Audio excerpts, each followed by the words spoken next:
principle of a GNA architect. So, thank you very much for coming, and we would like to start the seminar right now. Okay. So, for the first speaker, we would like to introduce. I would like to invite Dr. Zuhairi to give his first presentation. So, Dr. Zuhairi, please. Thank you very much.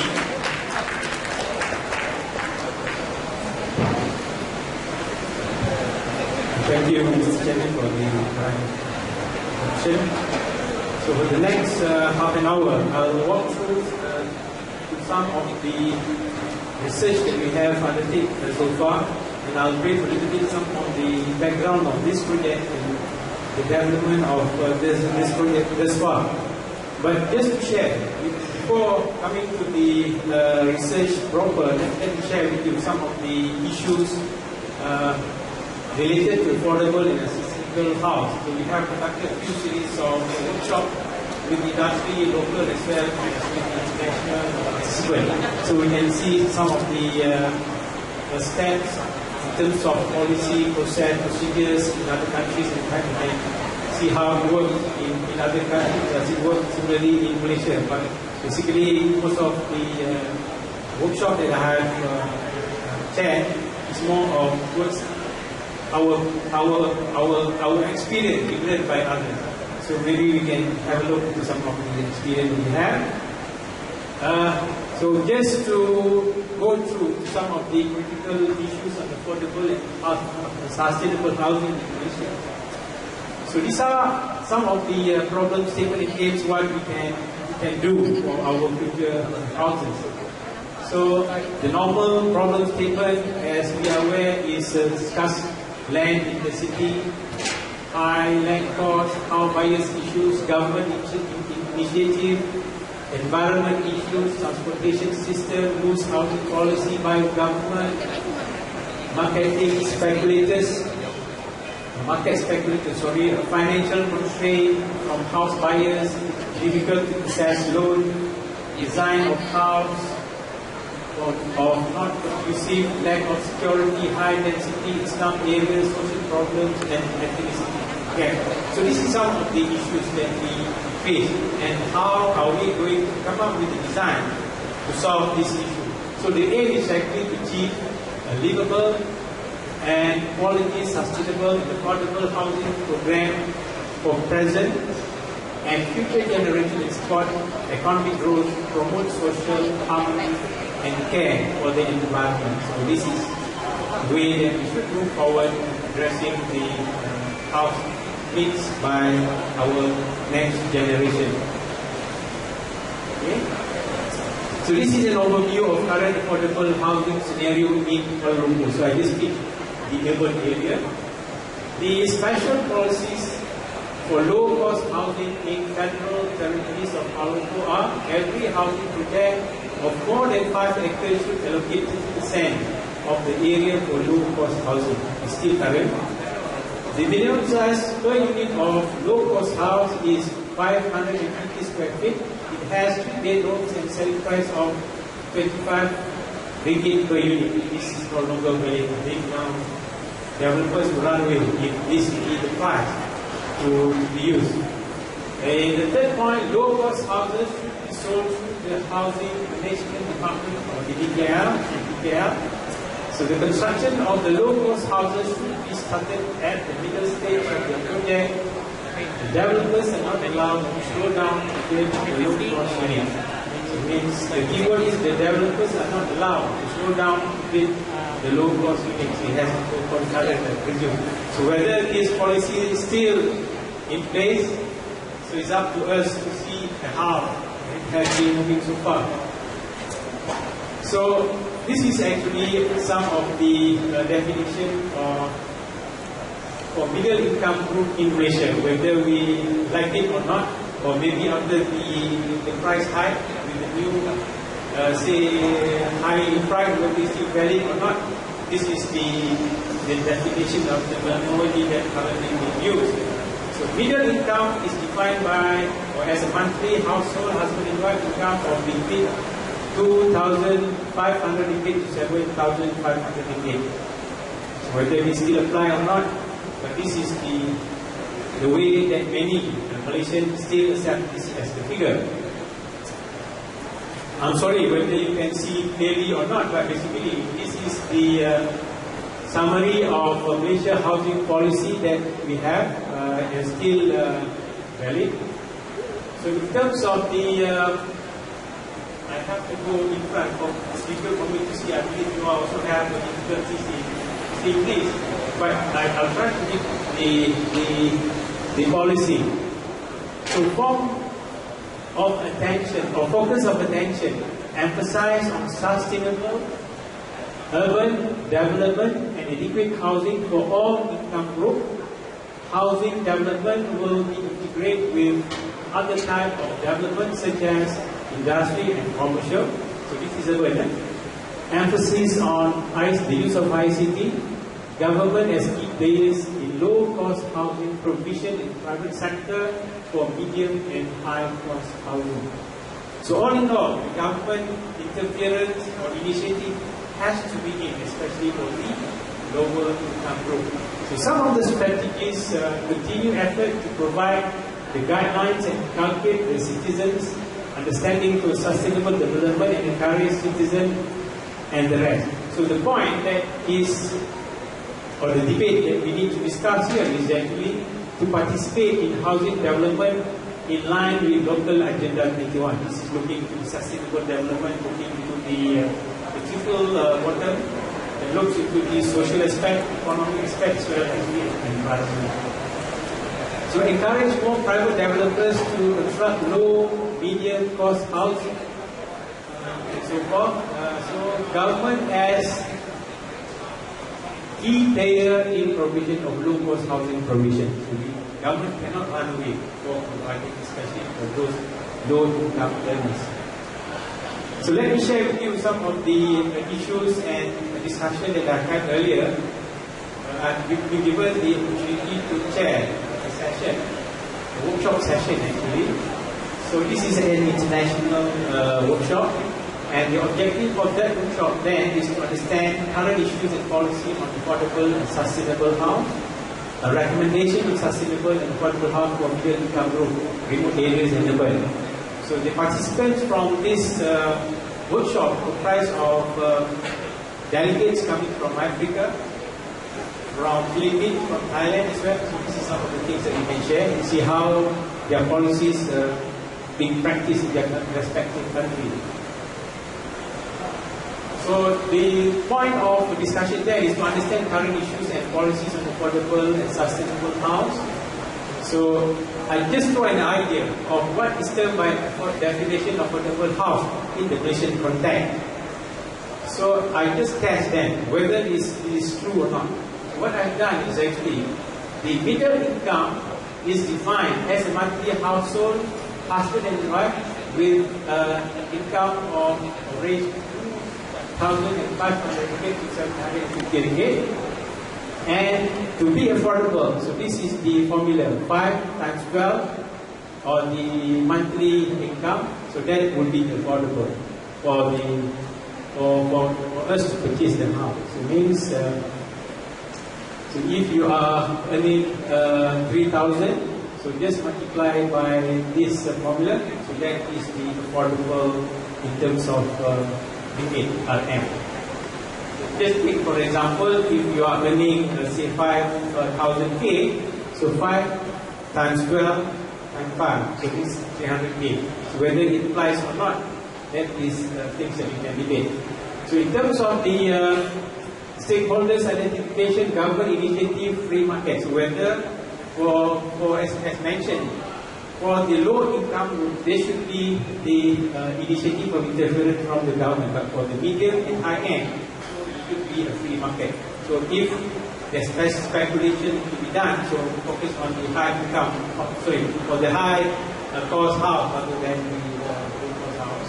So stakeholders requirement, profit margin, payment, payback period, because for developers they need to have loan from bank, and normally they have about 3 years to pay back for the loan they have made.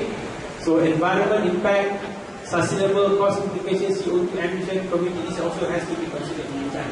So basically, this is some of the point that I've thrown to the workshop participants then, and let me share with you some of the feedback that we received during the workshop. So I'm not going to go in detail, but this is some of the points that we have discussed then. This is point A that we have discussed, and the second point is actually to come out with a recommendation of sustainable and affordable house for individual income group for remote areas and urban. So this is the discussion, and hopefully that the result that was obtained from this workshop, you can see how it really has some reflection on the Malaysian scenario or Malaysian experience. So the definition, when I go to them in terms of the constant 5 here, so many disagree. So 5 in Malaysia is maybe to some is considerably okay, but to most of other countries, for example Egypt, to them 5 is too much, too big. So 2 will be the constant that they prefer to be used. So again, to fit into this formula, so if we are in Egypt, so if the cost of the house is 1,000, 100,000, so in Egypt, affordable half of it. This is some of the things that they have discovered. A property developer from the Greek video. So in Philippines, the house is quite close to us, essentially. I mean, they are quite being exposed to the free market, and at the same time, they are also, I could say, free market is the driver. So Thailand mentioned that the factor of 5 is too high. So then what they are thinking is the range of 3 to 4. So the rent. So means the affordable house in terms of Malaysia, relatively, we compare to other countries in Africa, in Thailand, so the house or the cost of the house in Malaysia is slightly high. So that is the point. So when we come up to have a design, so we must come up with a design that does not reflect the constant 5. So we have to look appropriate or more realistic constant, not 5. So let me share again in terms of stakeholders identification, in terms of representation. Okay, this is coming from Brunei. What they have stated here is actually the interfering or the intervene from the government is very critical. Most people are relying, I just put some of the points here, most people are relying on the public housing projects since discussed land and owned by the government. So still, the land owned by the government and the house is actually being constructed on government land. So this is some of the, I think, Prima is coming with some strategy that shows some resemblance what our counterpart in Brunei is doing.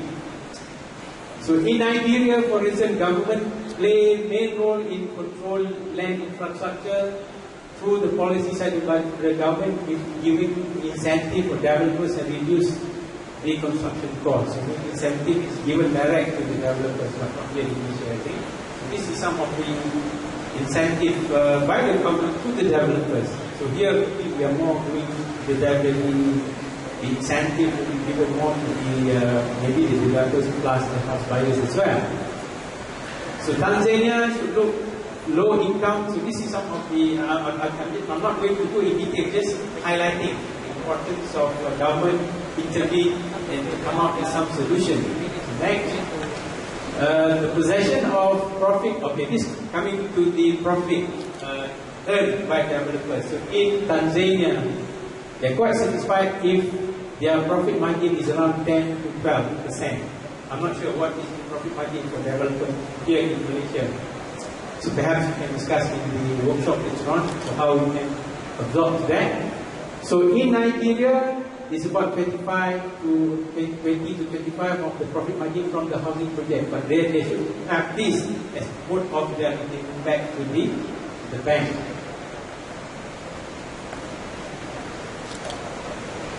In Malaysia, I did not put the figure, but I just put that the development cost is inclusive of other factors such as bonus, staff increment. So this is some of the things, maybe square, we play around with the figure.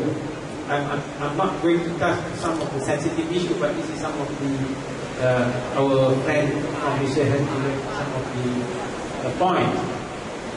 So developers from Philippines say that if such housing projects are constructed nearby to transportation hub will cost less gas emissions. So the way that the Philippines developers working together with the government, they also looking into sustainable house, green construction, less CO2 emissions. So this is how they have moved forward.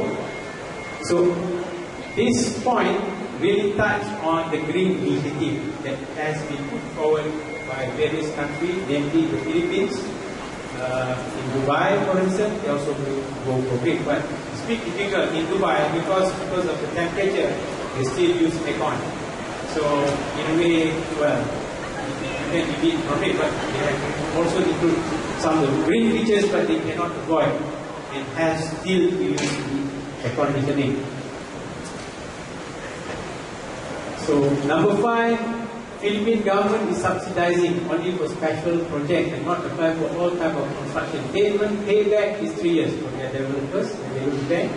Philippines are also facing same problem of red tape bureaucracy in the housing development project.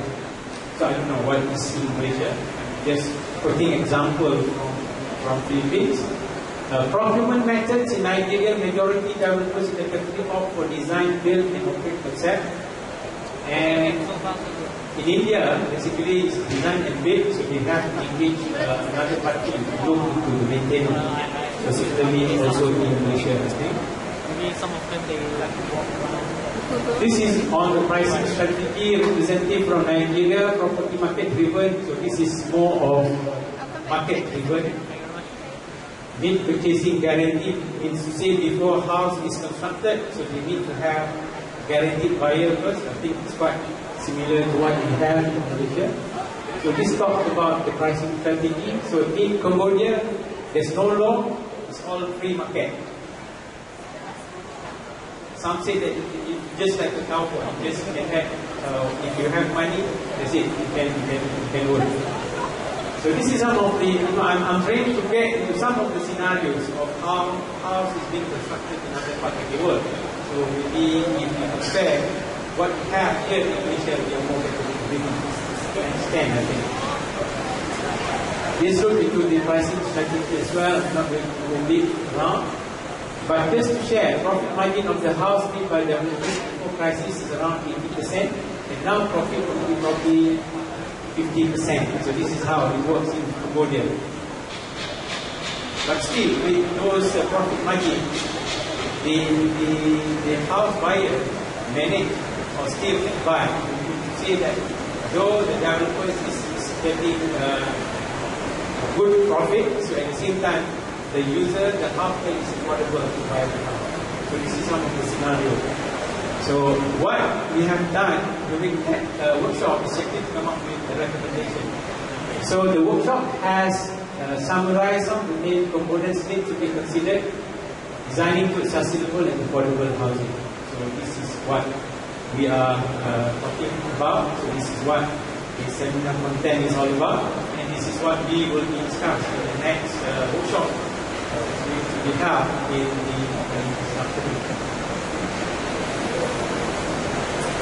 So we have come up with this figure, component of sustainable and affordable house concept that looks into the livable concept housing and sustainable and affordable housing as the deliverable. And of course, in order to achieve these two input, these two output, this will be the component.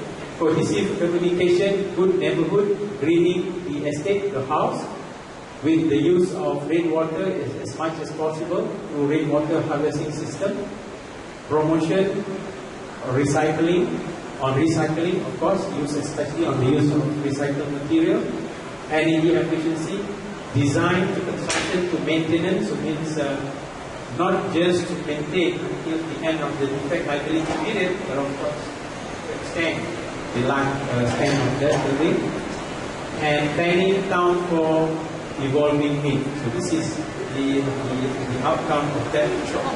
So this is actually the idea that hopefully that when the second speaker, Mr. Gan, will touch on a little bit on this, I presume, and then you can see how good of our existing design do we need to re-modify, come up with a better design, or are we still in a state of accept the current design, or we have to look into another design. So from that workshop, we have came up with a design, and through this design, through R&D actually, we come up with a concept called as a sustainable village. So this sustainable village works towards zero energy house, and this will be the component. So what we have done and still almost complete on the design part, we have 3 model house made of timber, bamboo and sandbag. This is a village house. So Mr. Gan will touch on the urban side. So what we have done is actually come up with a design using timber, bamboo, sandbag, and this is actually for remote area. And we will use the concept of rainwater harvesting, the use of rain pump to pump water from the river and used by the household, but not for drinking water. It's more for irrigation, or because it's a sustainable village concept for irrigation and for other use as well, but not for drinking. And we are also including the solar power as means of electricity as well as for thermal. And the rest also include the some of the point in terms of what we can do for the water that we pump from the lake or from the river to river system. So this is more technical things, and I think I'm not going to go into it, but the most important thing is actually to come up with the zero energy house. That is the aim of it. And of course, not running away from the affordable and sustainable living as well. So this is the norm coming to the project itself. So just to share with you some of the initiatives that we have on board, and maybe some of the ideas that we can share together during this workshop. So the objective of this research that I mentioned earlier is to design and develop a concept of sustainable and affordable house for rural communities and remote areas. And to use solar energy, solar cooking, rainwater harvesting and rain pump system to measure green performance using acceptable performance assessment system available in Malaysia. Construct 3 units of a demonstration house that includes sandbag material, timber and also bamboo. To study the indoor environment of that modern house and to develop practical manual on the island. So let me share with you in a quick way some of the design that we have done.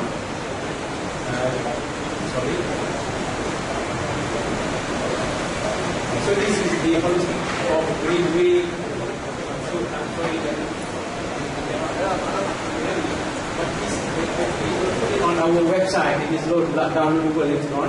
And I mean, if we go to green.my, our website is green.my. So in our website or in the website, we will download my presentation. Is it okay with your presentation as well, Mr. Gan? Or is it copyright? Is alright? Okay. Mr. Gan has also given this permission, and you can also view this presentation online. Okay? You also have the energy efficiency element of that building, so I'm not going to go detail. So in Malaysia, just a snapshot of it.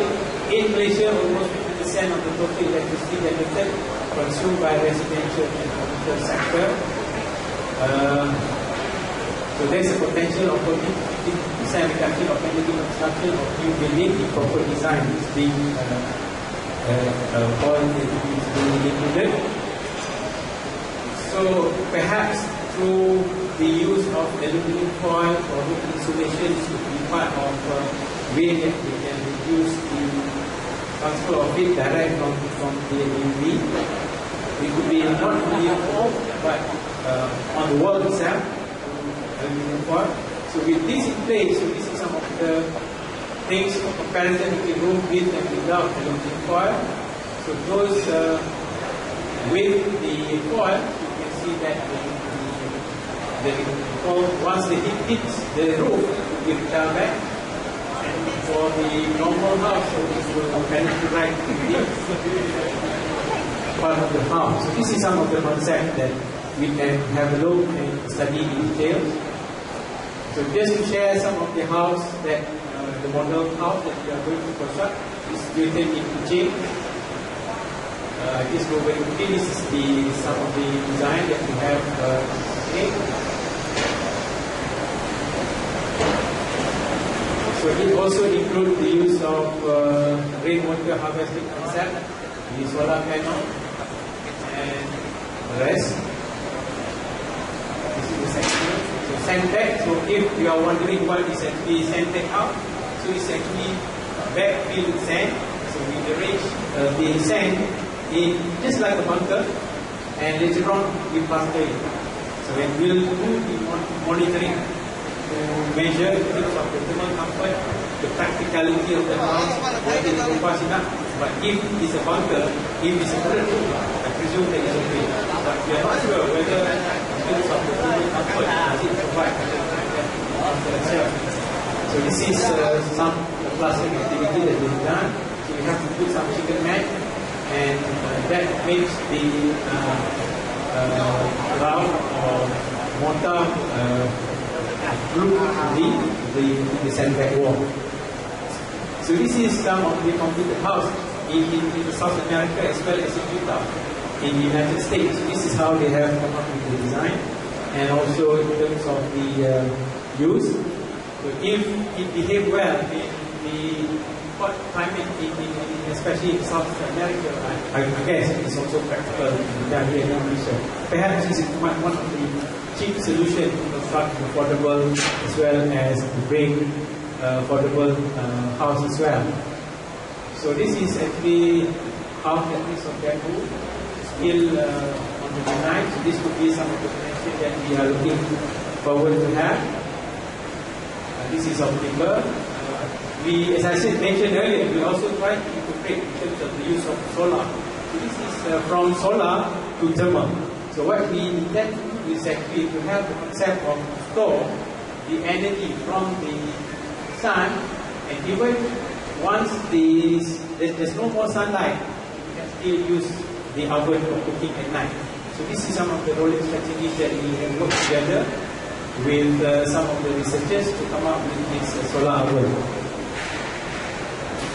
So this is some of the research that we have, and hopefully that in years time it will come through. So I'm not going to share just because of sharing with you some of the research that we've done. So this is the oven using Fresnel. So we have tried to cook, it's working, it's cookable, and also you can eat from the dish that was cooked using this solar. And hopefully that we can come up with this. This is actually done by MIT. Still visual and engineering still not being staged yet, but hopefully that will come something like this. So this is what we hope that we can do in the future. We also have included the use of rain pump.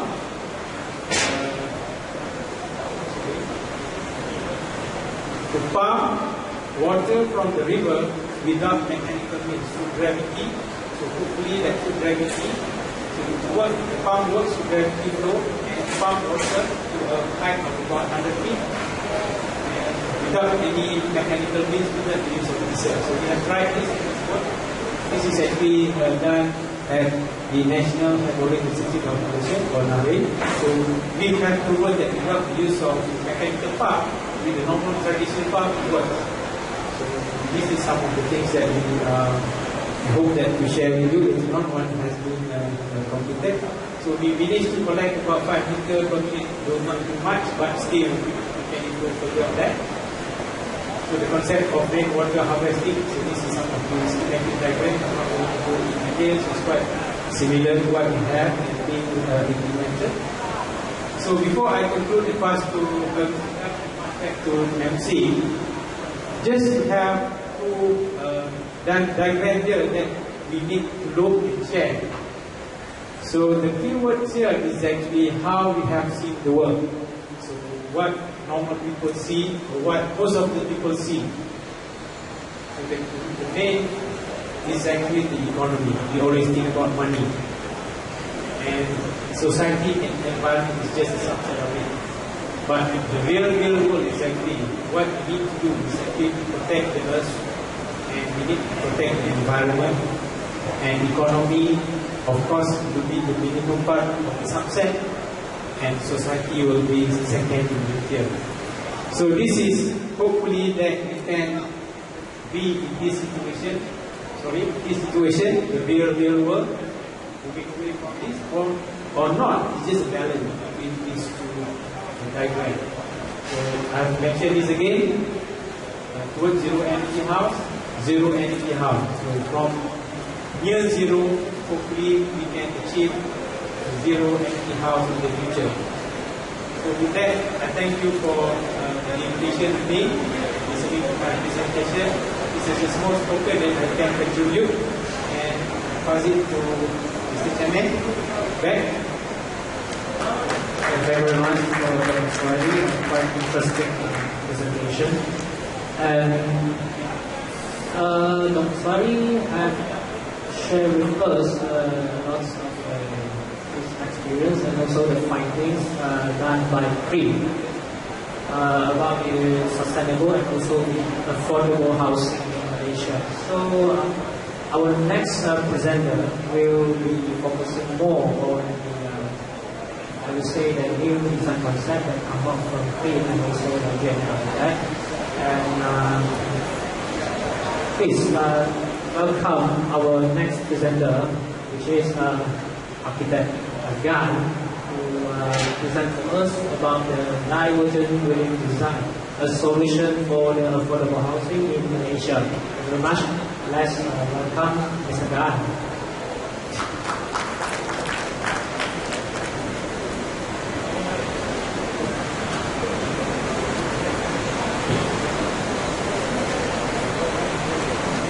Very good afternoon to all of you. Dr. Zhu, representative from Malaysia, Master Builder, and Prima. I am Gan, Architect Gan, and my partner Gelvin from Penang. Just now, Dr. Zuhairi has expressed what and the guidelines to achieve the affordable and sustainable housing. And what I'm focusing is to how to achieve the guideline specified by Dr. Zhu in the coming talk. About 3 months ago, Dr. Zuhairi asked me to talk about the research which I've done more than 10 years. The topic of the talk is about the solution for the affordable housing in Malaysia. So when we talk about solution, why we need solution? We need solution because we have problem that we are looking for solution. What are the problems of affordable housing in Malaysia?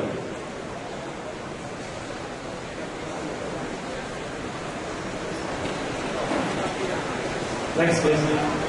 Okay, the housing problem, in fact, as indicated here, is not small problem, it's big problem.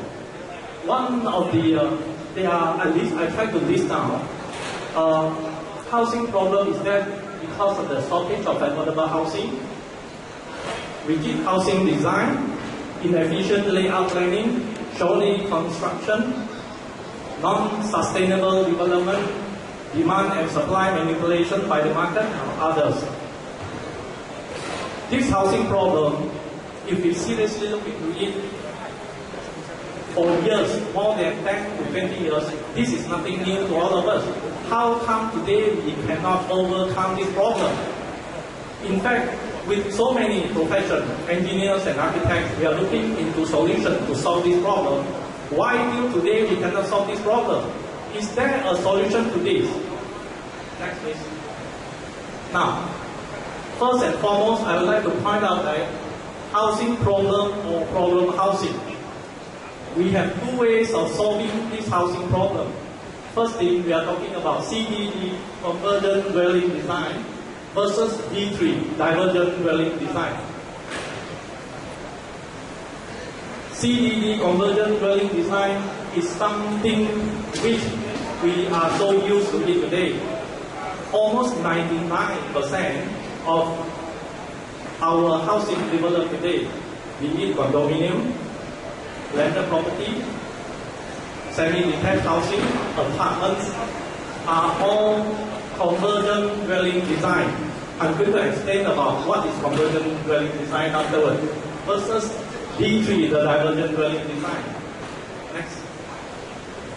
Now, the floor plan, so-called convergent dwelling design, these are the typical floor plan for all our housing in Malaysia and the world. The housing, the design of housing is very simple. That means with our bathroom, our kitchen, services kitchen, interlocked within the housing plan. So the interlocking has arise the rigidity, inflexibility, and predetermined function for each block. That means our current housing plan is inflexible, cannot be changed, if not impossible. These are the typical dwelling plan we are very used to it. Next. And in fact, all the high rises, what we have seen today in the newspaper, be it in overseas or in the world, we are talking about this CDD, convergent dwelling design. The design of designing a unit and then multiply it many times at many levels. Is this what we are looking for? Because of this design approach, now we are facing a lot of housing problems because of wrong design. Next. We cannot go on pretending that this is the only way to live in. If this design brings solution to our housing problem, that means now we don't have any problem. I'd like to put it another way. Kalau mereka bentuk ini menimbulkan masalah housing, maka ia tidak akan mengatasi masalah housing yang ditimbulkan oleh strategi convergent dwelling design. So, what I like to stress here is that, ladies and gentlemen, I'm so sorry, we use the wrong method and wrong design for our housing system. Let's look into our alternate housing design. Now, first and foremost, I'd like to stress this. Convergent is something like this. Divergent is like this. Convergent is rigid, predetermined, inflexible. Divergent is open plan, freedom, and flexible. So now I'm going to show you in the coming slides how, with the collaboration of GREEN, CIDD, and with the input from radar, master builder, we come up with the joint project to propose new alternative housing system which is simple, economical, and with a better space environment. In short, it is cheap, it is good, and it is better. Next. Now, divergent dwelling design is nothing new. If you look at the molecules in nature, each molecule attached to each other divergently.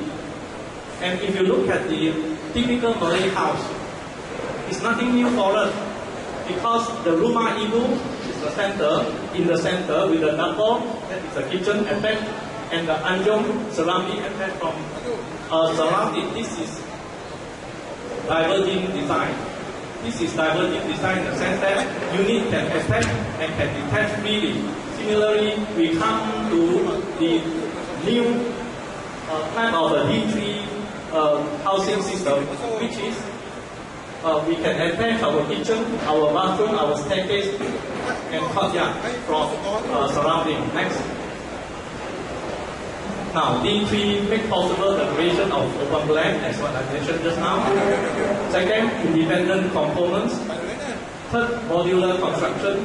Fourth, industrialized components. Fifth, design for change. Next. Now, this is a big topic I would like to address here. Why till now our housing problem cannot be solved? Because we didn't put our housing along the path followed by science, technology, and industrialization. This is a big topic. Look at our handphone, look at our car, look at our aeroplane, look at our ship, look at everything. In fact, with the help of science, technology, industrialization, each product has better performance all the time. Our handphone, from a big handphone, and become better and better, more function and lighter. Look at our car. Now even we are talking about zero energy cars, such as solar energy car, and even with the hybrid battery car. Look at our aeroplane. Our aeroplane become lighter with the new materials, bigger, can fly with the less fuel. We can only solve our housing problem only when we put architecture along the path of science, technology, and industrialization. No other way can exist that. We must use this as our tool. If we don't use this, the housing problem will never be solved. To give architecture, it's too important to give architecture for architects, because the environment is, we cannot live into a group of architects which think beauty, performance, beauty, aesthetic proportion of the building is the utmost important. We should put architecture as the responsibility and accountability for everyone who live in and for the environment. That is the utmost issue we should look in. Next. Now, with this, I'm going to come to the project which we are joint initiative project by Green, Master Builder, Reda, and G&A Architect. Next. This is the sustainable village in Sabah which we proposed, and for the affordable and sustainable village in Sabah, which we call zero energy. This zero energy, in fact, with the sense that the water and the material can be constructed locally, either with a bamboo construction, sandbag construction, or the timber construction, as pointed out by Dr. Lu in the previous talk. Next. Now these are some of the possible layout. In fact, the important sustainability, besides looking into material, also we are looking in terms of design. That means with a long overhang here, with a less solar heat gain, with a cross ventilation, we achieve maximum cross ventilation, which is very, very desirable for hot and humid climate like Malaysia. Next. The next affordable housing, which we propose, which is which is done in container form. Of course, this, when we talk about container, is something different from the container we see on the in Malaysia. But this container is done with the proper insulation, bring to site and install it. In short, this container will be done in the factory with a machine production. As you can see outside here, the machine here, there are many machines here which can assist us in producing this container. The advantage of this container is that we have we can avoid 99% wastage. That means the container bring to site just stack up. In short, with this container we can inject the communities or neighborhoods within weeks, if not days. This is possible. Next. Some of the possible layout we are looking into the design provision. Next. This is another project we are looking into, the sustainable apartment in Klang Valley.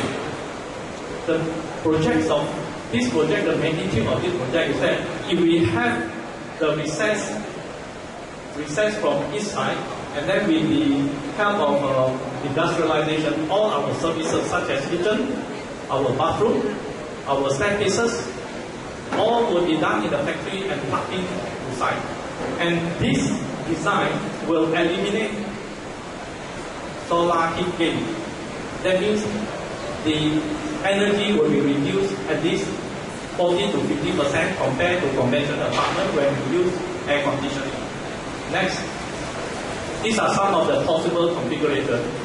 The unit below which we leave it open to allow cross ventilation to come out from the center here. And then each block and each block can combine freely to form a livable neighborhood. Next. This is another sustainable community project which we designed to cater for the kind of rumah kampung which we are so fond of with the space gotong royong. Next. Some of the possible configuration with the doors and the combination of conventional to give a Malaysian style of sustainable and affordable housing. Next. The space beneath the structure.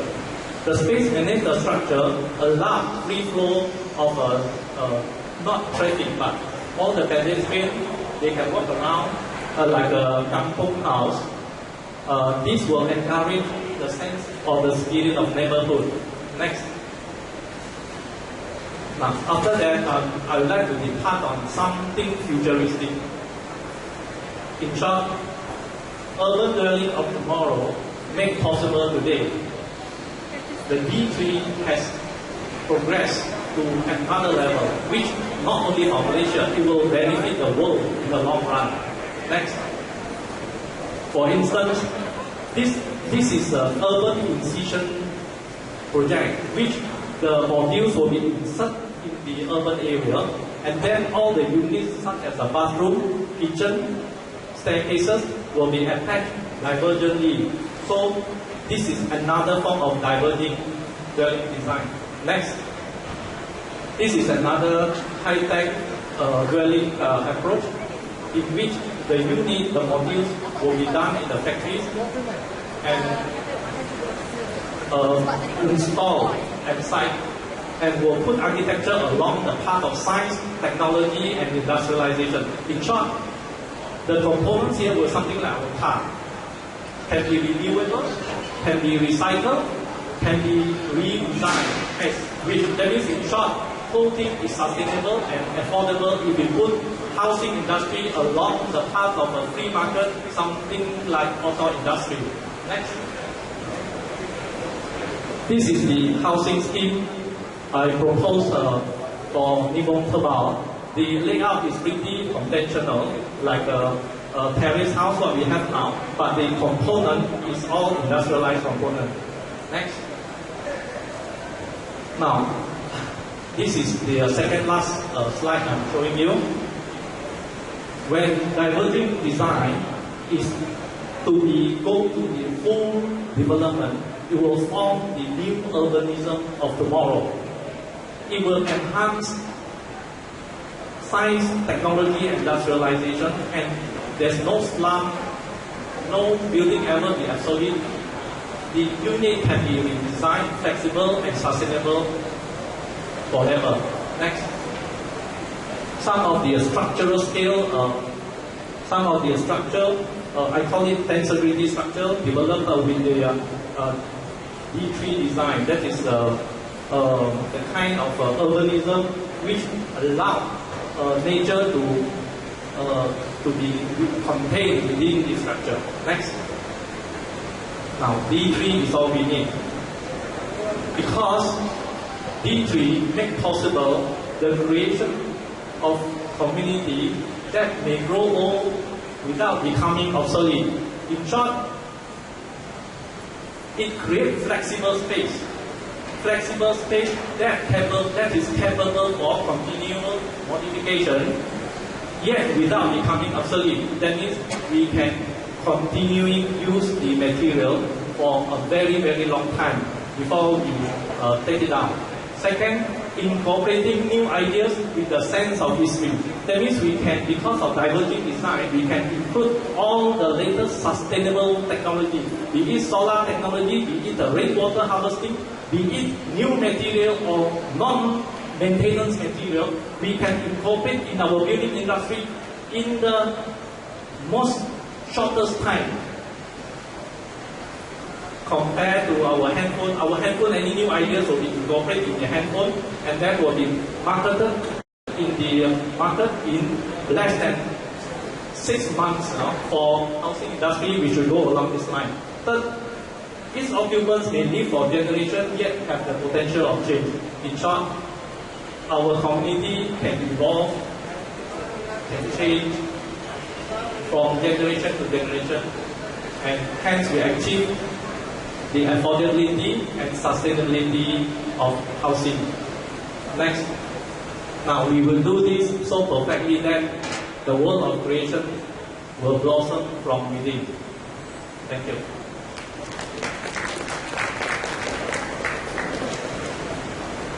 Thank you very much for Mr. Gan. Quite interesting presentation. So, I guess we still have some time, and I'm sure that there will be a lot of questions right now coming from you. So now I open for the Q&A session, and I would like to encourage any one of you who may have some questions regarding the affordable and sustainable housing, the presentation given by Dr. Zuhairi, or maybe about the divergent design concept, the presentation given by Mr. Gan. So please feel free to voice out your questions, and I'm sure that the two of our presenters, they are very willing to share with us their experience and their knowledge. So please, anyone who have the questions? Before the question asked, I would like to highlight to all of you that 3 months ago, I published a book. The title of the book is called Molecular Architecture. In fact, this molecular architecture demonstrated all the ideal, the theory, manifestation in a very simple manner. Why diverging dwelling design is more desirable than the current housing strategy we are living in. The current problem is because of we are using the wrong method. All of you can find this book in the print booth with the discount offer. From 157 ringgit to 99 only. Thank you. Anyone who has questions, please let us know so that Mr. Gan or Mr. Zuhairi may answer your questions and give you further information about the topic of presentation. Well, I guess you need some time to think about the questions. So. At the meantime, I would like to announce that after this seminar, we will have a workshop which will start at 2:30 to 5 o'clock. And we have invited the guests to join our workshop. If anyone public who haven't registered for the workshop yet, we also encourage them to do so that you can join us during the workshop to discuss more detail about the challenges and issues regarding sustainable and affordable housing in Malaysia, and also your comments and or maybe your opinions about the divergent dwelling design. The workshop is actually quite important to create because your feedback will, especially the feedback from the industry players, will actually guide us and send us a new indication for our future research. And anyone who has the questions, our staff there standing behind, he's now holding the mic, and he will pass you the mic if you just raise up your hand. Please feel free to ask the questions. Anyone from our research collaborators, such as Reda or maybe Master Builders, please. Yes, there's one question from Mr. Tom from Master Builders. You may have a kitchen or services at one point, and the other unit may have it at a different point. So how do we do about the M&E services? Wouldn't it be costly? First and foremost, thank you for your question. It's very good indeed. I suppose to answer this question in our coming week presentation, but however, I would like to highlight how we're going to attack, how we're going to solve this problem. In short, in the affordable apartment, we have the vertical line. In fact, this M&E, to solve this M&E mechanical and electrical and sanitation problem is quite straightforward thing. The location of the vertical distribution and horizontal distribution is fixed at the point, and we have the flexible joint to attach it, and then the joint shouldn't be more than 1.5 meter. And then the slab allows the punctuation of this sanitation, such as a solid waste, water supply, and below the slab. In fact, this is a very critical issue we look upon when we propose this housing design. By next week, I will disclose the drawing to you. Right. Any other question?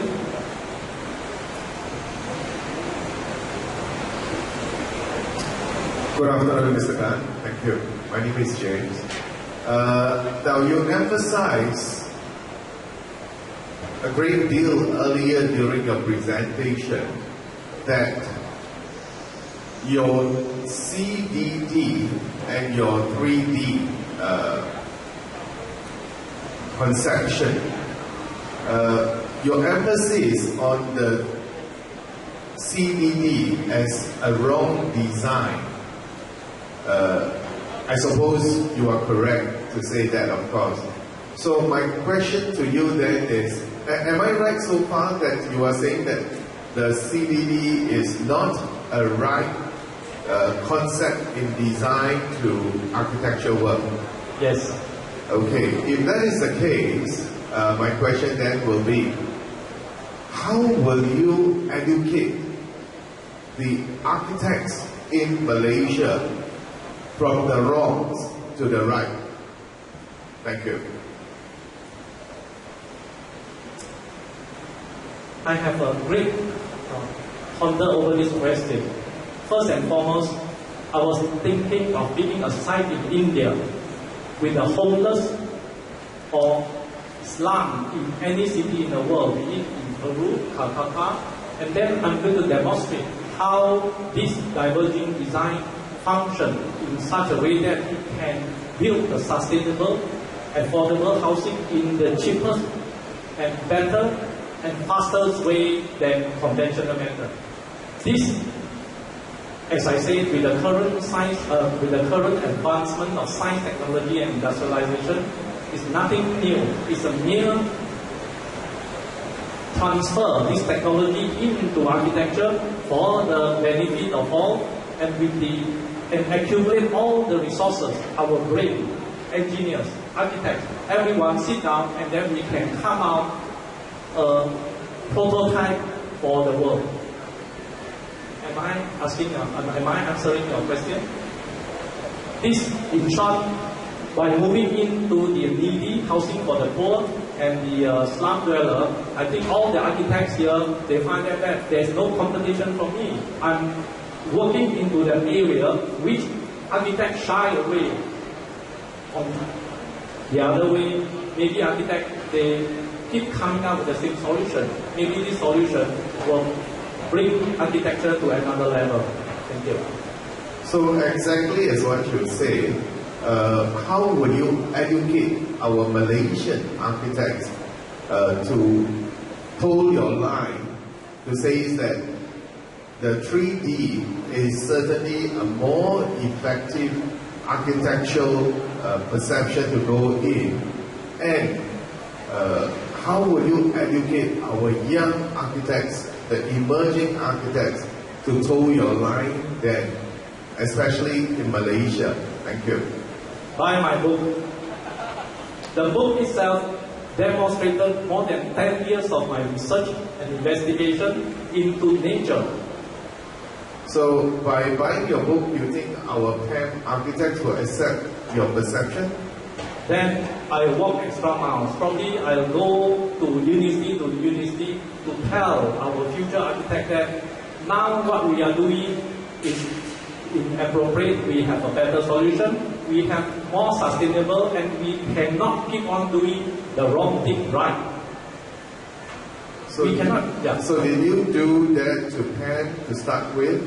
Yes. 3 months ago, I distributed the book during the PAM convention later, and then I have a series of talks arranged for the university, and hopefully by next year I will be giving the opportunity to talk in later, and likewise in Singapore and Hong Kong and Japan to promote this molecular architecture, which is the better, cheaper way of design. So is PAM endorsing your perception and promoting your ideas? So far, we keep in touch, but this matter is pretty new, about 3 months ago. The matter is in progress. So I suppose PAM has endorsed your program. The matter is in progress. Accepted your perception then. I did give a talk in PAM seminar 2 years ago, and in 1995, in the competition, design competition for affordable housing in Malaysia, my design was awarded the most innovative design, and the trophy was given by Dr. Mahathir, our Prime Minister of Malaysia at that moment. So I believe that this system is nothing new, because the system derived from the kampung house, which is Divergent design method. In fact, it's our nature molecule is an inspire, it's a guidance for the whole theory. Thank you. Thank you.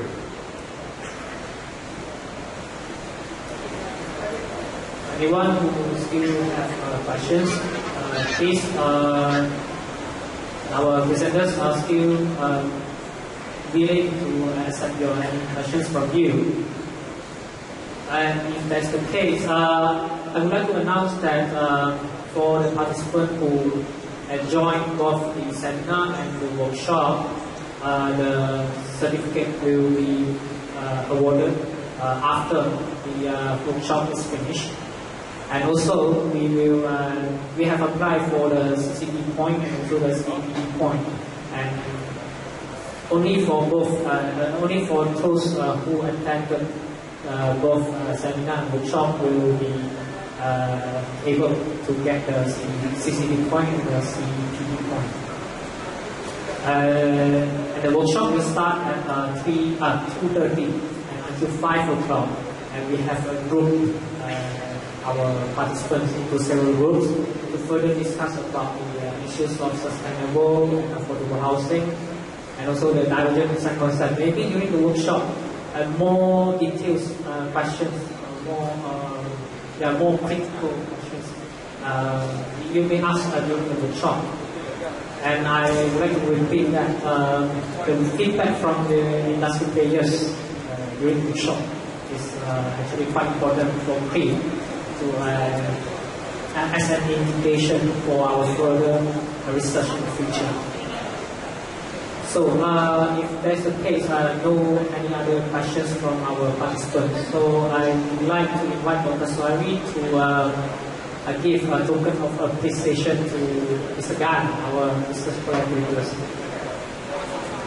Please welcome Dr. Zuhairi, and please welcome Mr. Gan.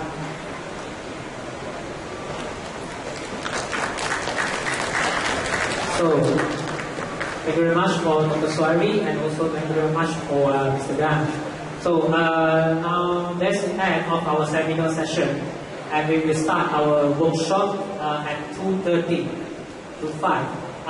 The venue for our workshop will be next to this opening ceremony stage, which is the panel behind the panel wall there. So there will be a round table and room tea time will be provided at 4 o'clock. Oh, I'm sorry to say that for our workshop and seminar we do not provide lunch. So maybe during this period you may have a look around one build exposition and find a lunch. We only provide the high tea at 4 o'clock for the workshop participants. And I guess that's the end of our seminar today. Okay, thank you very much. And I would like to remind you to come back to join us for the workshop session at 2:30. And I guess Mr. Gunn has something to say. Okay, please. Definitely last question. Any architects here? Please raise your hand. No. Thank you. Any developer or contractor? Okay, thank you. Thank you for coming, all of you. Thank you again. Bye-bye.